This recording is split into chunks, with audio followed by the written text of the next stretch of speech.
Shalom. जिवंत गोड येशूच्या नावात आपल्या सर्वांचे मार्गाकरिता प्रकाश कार्यक्रमात सहर्ष स्वागत करीत आहोत. मी तुझ्यावरी प्रेम करीन, तुझ्यावरी प्रेम करणार. मी तुझ्यावरी प्रेम करीन, मागे न फिरणार. शरण जरी आले मी तुझ्या समोर, तुझ्याच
आजच्या म्हणण्यासाठी देवाचे वचन याकोबाचे पत्र ह्याचा पहिला अध्याय 2 आणि 3 ही वचने.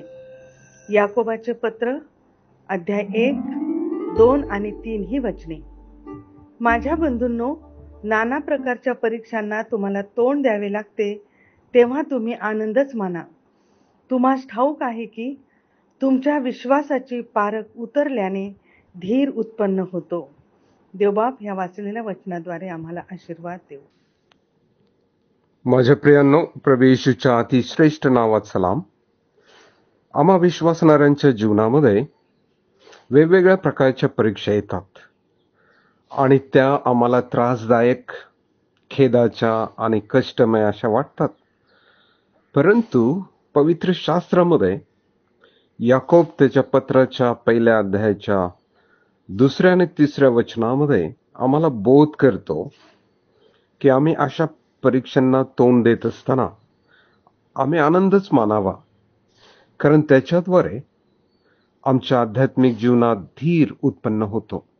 प्रियांनो, या जगात जीवन जगत असताना धीरानं जीवन जगणं अगत्याचं आहे, कारण आम्ही धीराद्वारे येणाऱ्या प्रत्येक परीक्षेवर मात करू शकतो. म्हणून पवित्र शास्त्रामध्ये याकोब म्हणतो की धीराला आपले कार्य पूर्ण करू द्या, यासाठी की आपण कशातही उणे न होता आपल्याला अखंड परिपूर्णता प्राप्त व्हावी. धीर जो व्यक्ती धरतो त्याच्या जीवनामध्ये यश त्याला प्राप्त होतं. आणि म्हणून याकोब 12व्या वचनामध्ये म्हणतो, जो माणूस परीक्षेत टिकतो, धीर म्हणजेच धीर धरून पुढे जातो, तो धन्य, कारण आपणावर प्रीती करणाऱ्या प्रभूने देव केलेल्या जीवनाचा मुकुट परीक्षेत उतरल्यावर त्याला मिळेल. होय प्रियानो, त्रास, संकटे, पेचप्रसंग हे आमच्यासाठी चांगले आहेत. त्याद्वारे आपण परमेश्वर जो आपला प्रभू आहे त्याच्या अधिक जवळ जातो. म्हणून मी तर म्हणेल की हे परमेश्वराचे आमच्यासाठी म्हणजे आमच्या सुधारणुकीसाठी हे फटके आहेत. का? कारण तो आपला स्वर्गीय पिता आहे जो आमच्यावर अतिशय प्रेम करतो. इब्रिकरास 12वा अध्याय आणि 6व्या वचनामध्ये तो सांगतो आहे की ज्याच्यावर परमेश्वर प्रीती करतो त्याला तो शिक्षा करतो आणि ज्या पुत्रांना तो स्वीकारतो त्या प्रत्येकाला फटके मारतो. आम्ही त्याच्या समक्षतेतून भटकून जाऊ नये म्हणून तो हे आमच्यासाठी करतो. तेव्हा आमच्या विश्वासाची परीक्षा झाल्यानंतर ख्रिस्त जेव्हा प्रगट होईल तेव्हा आम्हाला प्रशंसा, गौरव, मान हे प्राप्त होतील. तेव्हा या परीक्षेतून जात असताना धीराने आपण पुढे जावं, सहन करावं आणि प्रभूच्या अधिक आपण जवळ जावं. आपण प्रार्थना करूया. स्वर्गीय प्रेमळ पित्या, अशा प्रकारे तू आम्हावर प्रेम करतोस हे आज पुन्हा आम्हाला स्पष्ट केलेस म्हणून आम्ही आभार मानतो आणि तुझ्यामध्ये आम्ही आनंद व उल्हास करावा, कारण स्वर्गात आमच्यासाठी प्रतिफळ मोठे आहे. प्रभू येशूच्या नावाने मागतो म्हणून तो ऐक. आमेन.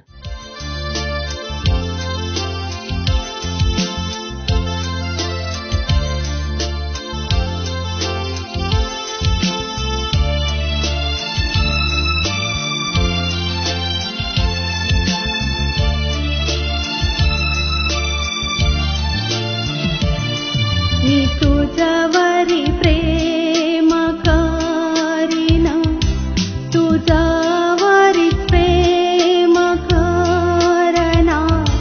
मी तुझ्यावरी प्रेम करीन, मागे न फिरना. शरण जरी आले मी तुझ्या समोर, तुझ्याच मार्गी मी चालना. मग दुःख संकटे किती हो, मागे न फिरना. शरण जरी आले मी तुझ्या समोर, तुझ्याच मार्गी मी चालना. मग दुःख संकटे किती हो, मागे न फिरना.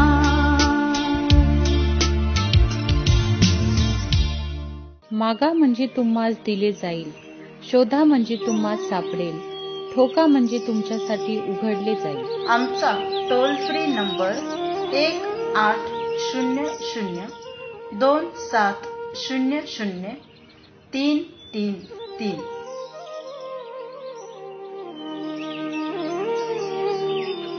आम्ही आपणासाठी या नंबरवर प्रार्थना करण्यास उपलब्ध आहोत. धन्यवाद.